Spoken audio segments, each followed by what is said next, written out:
I guess as my first movie, you know, everyone's learning not just how to make that one particular movie, but how to make movies in general when it's your first one.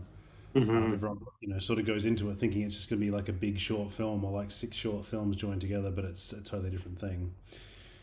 So I guess the big sort of takeaways for me were just really making sure the script is ready. That is something that is very much, which seems like a no brainer to everybody. It was like, how can you go in with it? But you get to the situation where you're working on the script as you're kind of financing the movie and getting everything made. And then you get to this point where it's before you know it, the cast are ready and you're shooting real soon. And you, as a director, you get pulled off in all these other directions, and you don't have time to really make sure that everything is as good as it can be. So that was definitely a big one for sure. And yeah, and I think just sort of sticking to my instincts as well. I think there were a lot of producers on the first one that that had some really dumb ideas, in all honesty, and sort of forced me down certain paths that I think made the movie worse. And luckily, I was sort of able to, say that there was no more like, well, you're just a kid, and it's your first movie on this one. So I was able to sort of stick to my guns a bit more, which was good. Yeah. So in terms of this film, it brings up a lot of moral issues about, how we treat other people and the ethical lines when it comes to belief systems. So what questions were you asking yourself through making this film?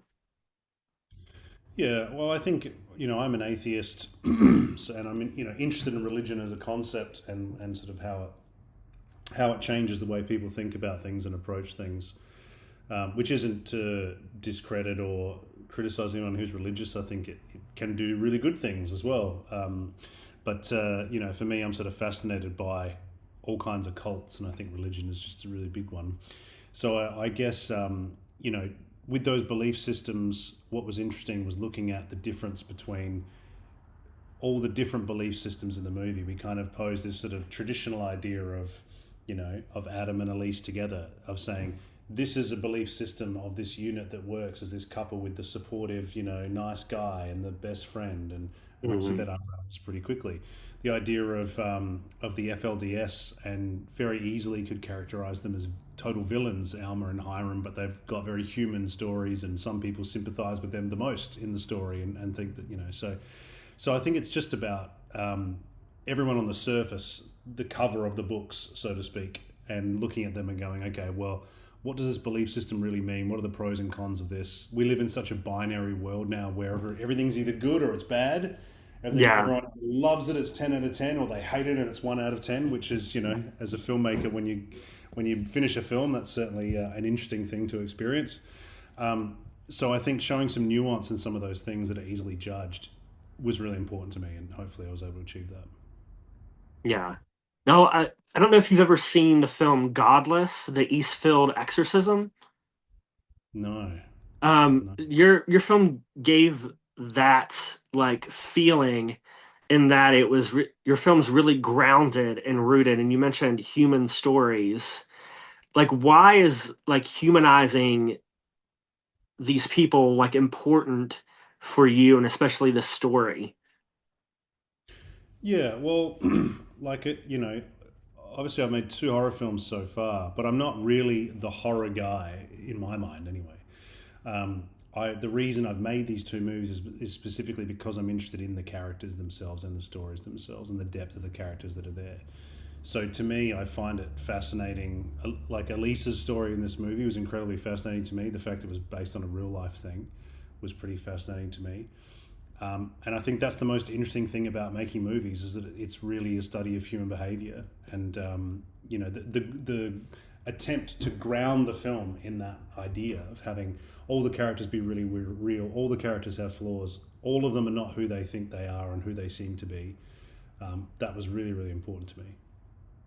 Especially with a character like Hiram, like looking at like brainwashing and kind of how someone can find redemption out of that, um, I think is a really important part of your film too.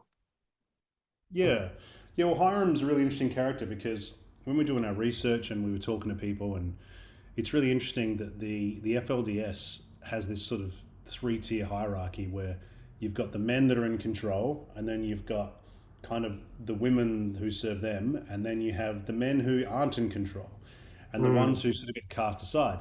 if you've got some dude that's got 20 wives, that means there's going to be some dude that has no wives because it just doesn't balance out, right? So Yeah. you've got this displaced male component where they're basically just like worker bees or drones or whatever they are, which is really interesting. So what does that do to them? I'm sure for the people who are, reaping the rewards, so to speak, of this regime and this religion, it's great having the time of their life. But like with every advantage for somebody, there's a disadvantage for somebody else.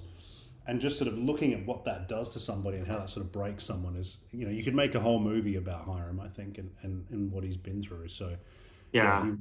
he was good fun to play with that character. Now you mentioned you're being atheist. So like what is your relationship to religion? Did you grow up in the church or No, no. I think being in Australia, we have a bit of a melting pot of cultures and religions here. Um, I would say by and large, we're not a super religious country, certainly compared to the United States or other places. yeah. Um, I certainly grew up around religion, but it was not part of my family per se. There were sort of family friends and other people that were quite Catholic. Went to church every Sunday, that type of thing. But it was never really something that was part of my life. It was more like this thing that existed in this faraway land that I could sort of research and understand and learn about. So Yeah. yeah. Now you included a character like Gwen, who's a very spiritual person. She's wearing crystals. I think that's a reminder that spirituality can be it's a very personal thing rather than an institutional one. Like what inspired you for her character?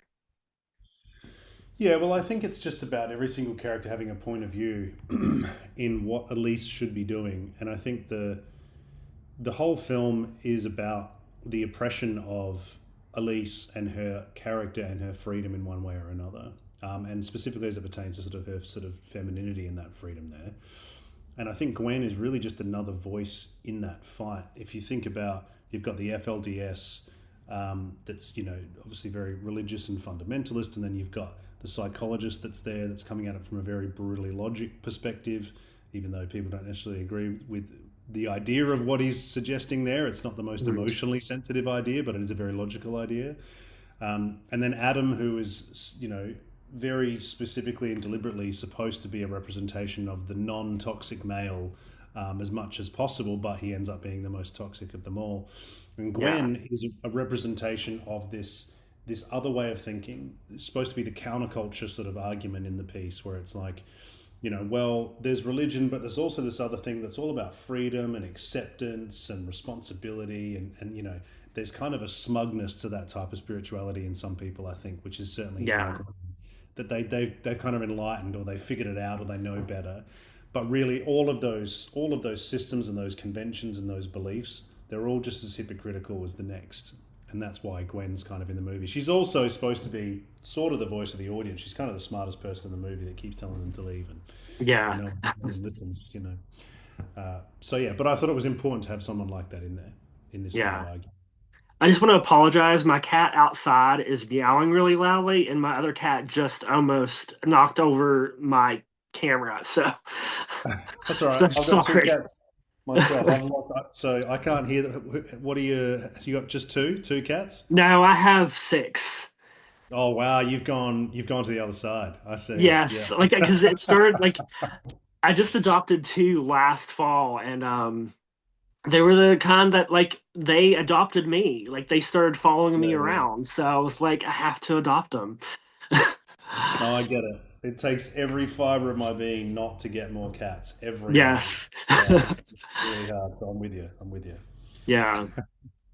Another part of your film I really enjoyed was looking at queerness, especially with Yeah. Elise, because so many queer people experience kind of this type of thing, whether it's like physical or emotional. How did that kind of become part of the story? Yeah, well, I think the true life story of Tisha Madsen, who's one of the co-writers, was everything that happened in the backstory with the FLDS. So, you know, I read things online, which I shouldn't do, but I read things online of people saying things like, "Oh, it says it's based on a true story." Yeah, like the witch was real. It's like obviously we're not talking about the witch; we're talking about the other parts. Hmm. Um, and that really happened to Tisha. You know, she all of that stuff with the bishop's daughter and that sort of sexual exploration was a big part of what she went through. And I think it's not necessarily about saying she's queer or she's straight or it's not really to me about sort of putting that label on there. And as someone who's not queer, I wouldn't want to make a film that's about championing that much because I don't know if I'm the person to necessarily be that guy that's on the forefront of that fight. Right? It's probably not Yeah, both men.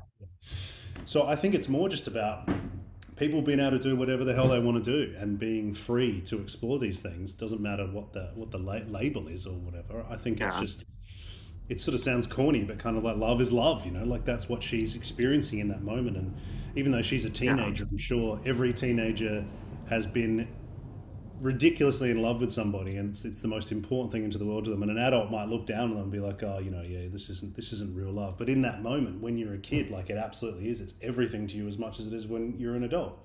yeah, So I think it's more about that for me. And if people can find something in that relates to them that they get out of it, then that's great. That's great. yeah. I like that. Now, in terms of the scares in this film, what I also appreciate is the balance you have between jump scares and like the subtle scares, like the scares of like something appearing in the darkness. Was that always important to you to have that balance? Yeah, absolutely. Like I think the very sort of specific brand of horror it is, which certainly takes from the school of James Wan and other filmmakers like that, is really if there's a jump scare in there, it really has to be earned because again on my first film there were jump scares that I was sort of forced to put in that were never designed to be jump scares, just people sitting up in beds and they're like, put in a jump scare because we need more jump scares, sell more tickets. Mhm. Yeah, um, so I think this time around it was very, very important to make sure that that there was none of that shit in there, basically, that it was just done very, very deliberately, and that I was very much in control of that. So yeah, there's only sort of there's probably three jump scares in the movie, or that are kind of pretty big ones that get most people. And the rest of it's just there's I like films where you settle into the atmosphere and it just feels oppressive, for whatever reason. I like it when filmmakers can do that, and you're just feeling a sense of dread and tension there, and you just kind of keeps you on edge to this certain point. And then there's small releases like the shot of LaRue in the closet where she's dark. We can sort of see a little glimpse of that, and it kind of brings you down off that ledge a little bit, but not fully.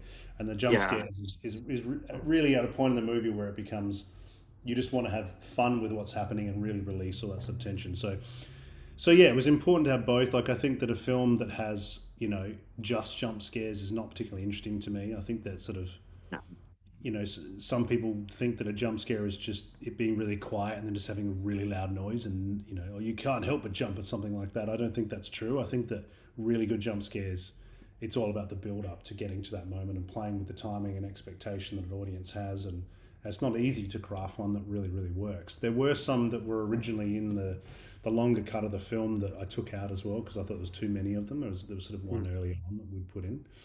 So yeah, I think having the balance is good, and hopefully people appreciate the attempt of the slow burn kind of atmospheric approach to the sort of first half of the film. yeah. So, like, did any of the scares change, like, from script to screen? Were there scares that you had in the script that just didn't work once you got on set? Yeah, there were a couple that were in scenes that I took out because it's amazing how on the page it's the most essential scene in the world and you can't live without it. And then when you see it and you've got it all cut together, you're like, oh, we could just take this out and it doesn't make any difference to the movie. And so it was more about a story decision than a jump scare decision. But I do think that you can have too many jump scares in a movie, and they sort of need to be placed very strategically as well. Like I think Mhm. Sinister, the Scott Derrickson film, is probably the scariest horror film I've seen, and especially like for that type of movie, it doesn't really stay with you like some other sort of more sort of messed up stuff. But for the Yeah. jump scares, I think they sort of plotted that amazingly well. It's like if you look at the sort of scare chart of like where the peaks are, it's pretty Yeah. well done. So we sort of tried to emulate that certainly in the second half at least. So yeah. Speaking of sinister, that the jump scare of the lawnmower, that always gets people. Oh, Yeah, yeah. The great because shot down on the lawnmower. Yeah, I know that yeah, one. yeah. So like in terms of that, like what are some of your favorite jump scares in horror?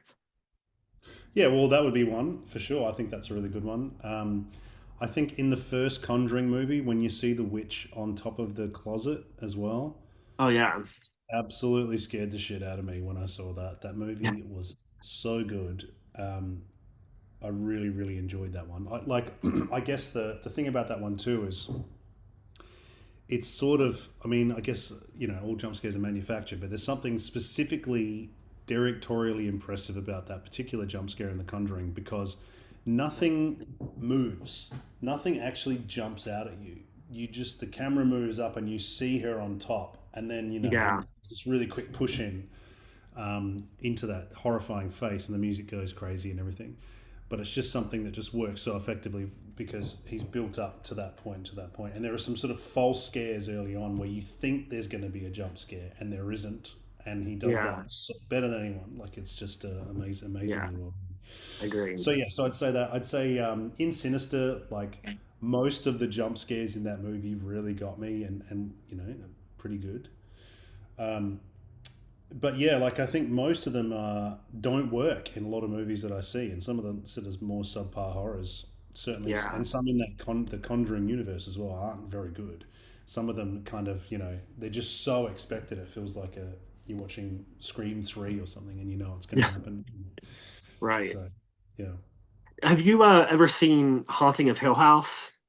yeah, yeah. I've seen There's it. that the one jump scare in when the two sisters are in the car and they're fighting, and all of a sudden, the dead sister comes through the seats. That always felt like that one's earned, because the rest of the entire series is building up to something explosive happening, and then you have that jump scare, and it just, you know, it feels very earned. Yeah. Yeah, there's some scary shit in that series. It's pretty great. From the very first scene, that series is really creepy, really Yeah. creepy. So love it, love it. Well, just to kind of wrap up here, so what scares you? Snakes scare me. I'm terrified of snakes, but that's okay. Indiana Jones is terrified of snakes, so I don't feel like a total wuss saying that. But no, there used to be this show in Australia called Rescue 911, which was hosted by William Shatner. It was obviously an American show, but it was basically like these people who something happened and then they needed to be saved by the 911 guys or whatever.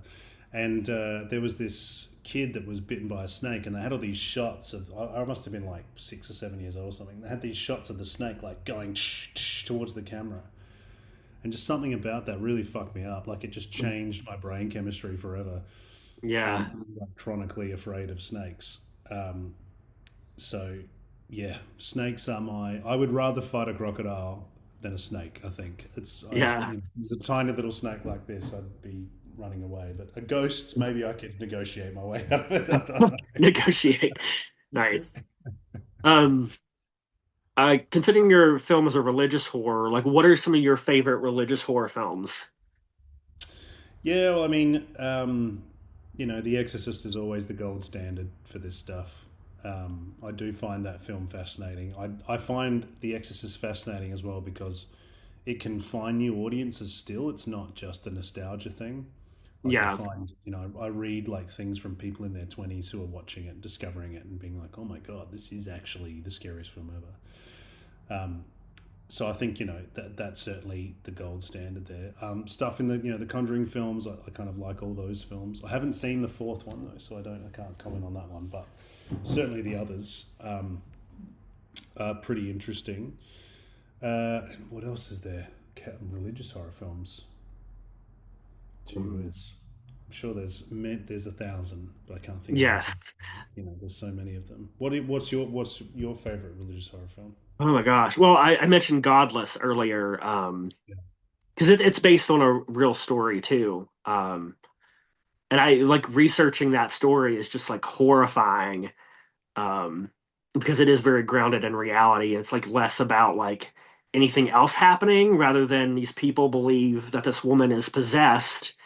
And the film makes you question, is she really possessed or isn't she? Like it makes you question that the entire time. And it's probably like one of the heaviest films I've ever seen. yeah, Um, wow. I've written that down. I'm going to watch that movie. yes. What's another good one is Exorcism of Emily Rose.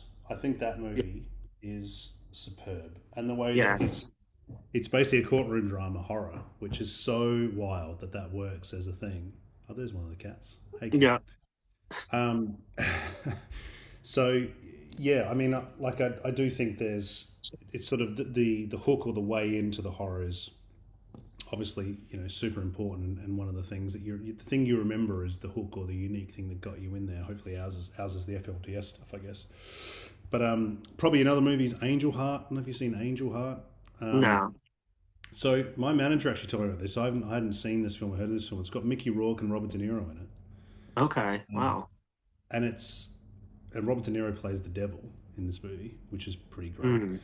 Um, it's really cool. It is one of the most subtextual, complicated films I think I've ever seen. It's like really entertaining, but I don't understand it fully, which drives me nuts. And there's all this imagery, and I'm a sucker for jumping online like everybody and looking at a video essay. There's probably two about this in the world that I've found, and they don't know either. Nobody knows what's going on in this movie. So, but it's really cool. So I'd highly recommend Angel Heart as well.